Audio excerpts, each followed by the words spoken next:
Hi everyone, how are you doing today? I want to share the book of Second Chronicles chapter 30, even to verse 31. I'm just gonna pick some verses of the Bible. From, I don't know, there is this spiritual chaos that's been going on in the life of the Israelites.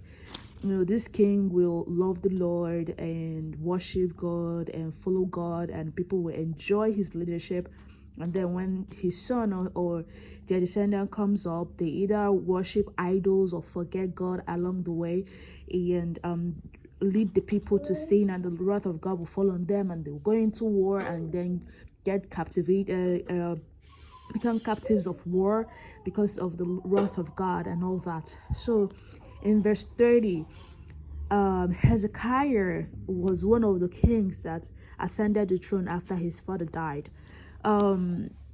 It says that in verse 30, he says, Hezekiah sent word to all Israel and Judah, and also wrote letters to Ephraim and Manasseh, inviting them to come to the temple of the Lord in Jerusalem and celebrate the Passover to the Lord, the God of Israel.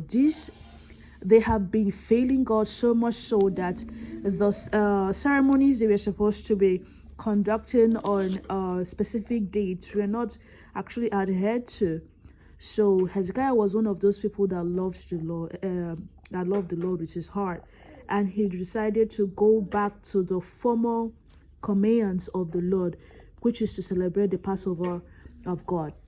And when he did that, verse 4 says, the plan seemed both to the king and the whole assembly. Seemed right to both king and the whole assembly. Decided to send a proclamation throughout all Israel from Beersheba to Dan. There are times in our lives the Spirit of God is poking you, nudging you to go back to your first love, go back to the relationship you had with him, to how you felt with him. And he's telling you in verse 8, just like he's saying here in 30 verse 8, he says, do not be stiff-necked as your ancestors were. Submit to the Lord. It is time for us to submit to the Lord. There is no time. The days are evil, more evil than it was before. It is getting more evil every single day. Then in verse 10 it says, the courier went from town to town in Ephraim and Manasseh as far as Zebulun, but people scorned and ridiculed them. When God asks you to do something, there are people that will make fun of you. When you step up to answer or adhere to the command of God, because people don't understand the spiritual command over your life, they're going to make fun of you. They're going to laugh at you.